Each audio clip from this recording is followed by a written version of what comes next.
जय लक्ष्मी नारायण दोस्तों, कार्तिक पूर्णिमा को हिंदू धर्म का सबसे पवित्र महीना माना जाता है।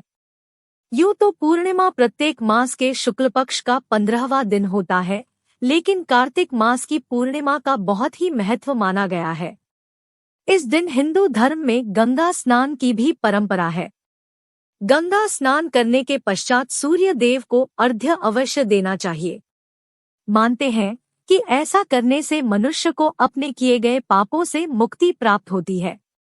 कार्तिक पूर्णिमा के दिन स्नान इत्यादि करके गरीबों को कुछ न कुछ दान करना चाहिए।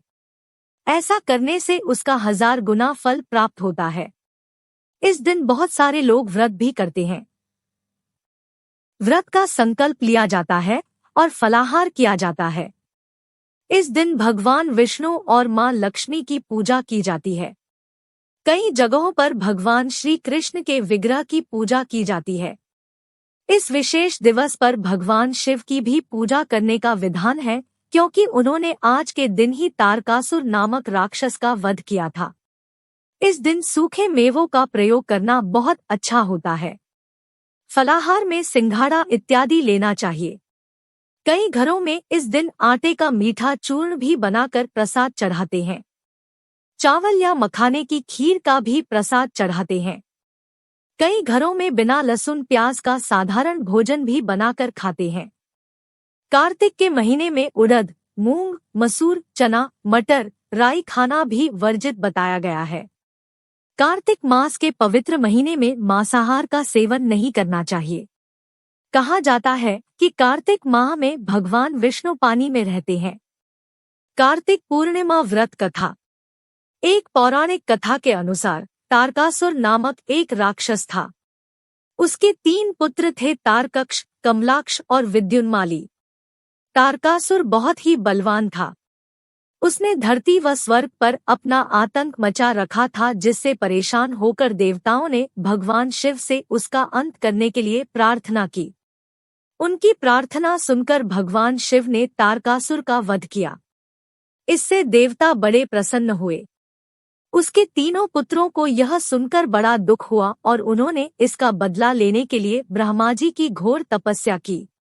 उनकी तपस्या से प्रसन्न होकर ब्रह्मा जी ने तीनों से वरदान मांगने को कहा। तीनों ने ब्रह्मा जी से अपने अमर होने का वरदान मांगा। ब्रह्मा जी ने अमरता के अलावा कोई दूसरा वरदान मांगने को कहा। इसके बाद उन तीनों ने कुछ देर तक इस पर बहुत विचार किया और फिर ब्रह्मा जी से कहा, आप 3 अलग अलग नगरों का निर्माण करें, जिसमें सभी बैठकर पूरी पृथ्वी और आकाश में घूम सकें। 1000 साल बाद जब हम मिले तो हम तीनों के नगर मिलकर एक हो जाएं। जो देवता तीनों नगरों को एक ही बाण से नष्ट करने की क्षमता रखता हो, वही हमारी मृत्यु का कारण बने। उन सबकी नजर में यह एक असंभव कार्य था। उन्होंने उन्हें वह वरदान ब्रह्मा जी के निर्देशानुसार मैदानव ने उनके लिए 3 नगरों की स्थापना की। तारकक्ष के लिए सोने का, कमला के लिए चांदी का और विद्युन्माली के लिए लोहे का नगर बनाया गया। तीनों ने मिलकर तीनों लोकों पर अपना अधिकार जमा लिया। इंद्र देवता इन तीनों राक्षसों से बहुत भयभीत हुए और भगवान शंकर की शरण में गए।